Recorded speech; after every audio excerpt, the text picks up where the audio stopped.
Speed control মানবেন, speed breaker দেখে চলবেন, না হলে নিজেও মরবেন, সংগঠনকে আপনি মারবেন। এখন গেলাম হসপিটালে, এমন ভাব দেখায় সহকর্মী ডাক্তাররা, এখানেও কেউ কেউ আছে যে আমার মরতেই দিবে না। এরকম একটা সমাবেশ হলে 200 কোটি টাকা তো হিসাব করতে হবে। আমরা এই সমাবেশটা করেছি দুটি কারণে।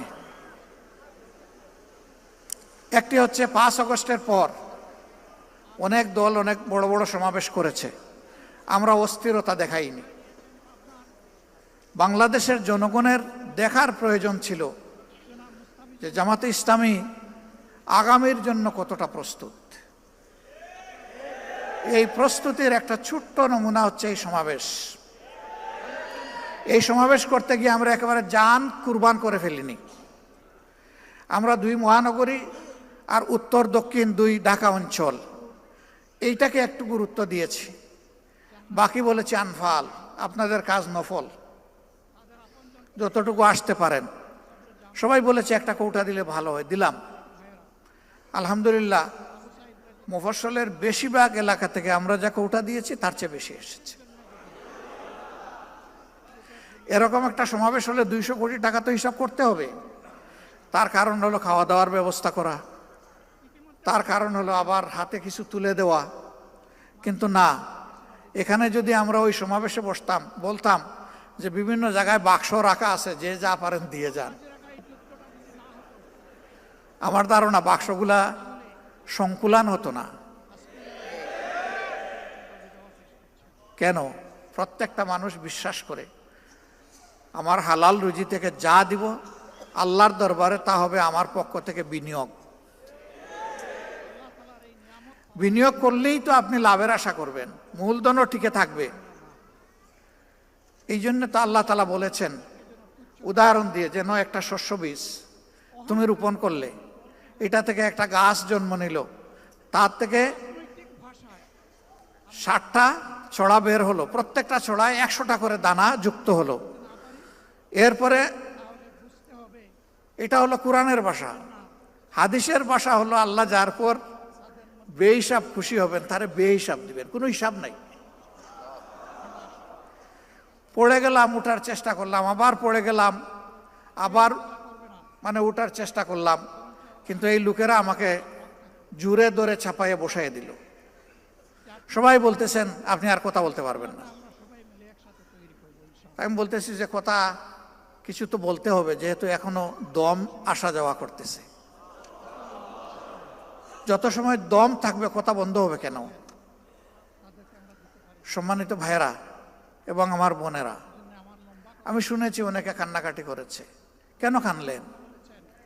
যদি জান চলেই যায় বলবেন আলহামদুলিল্লাহ, এটাই মুমিনের দায়িত্ব।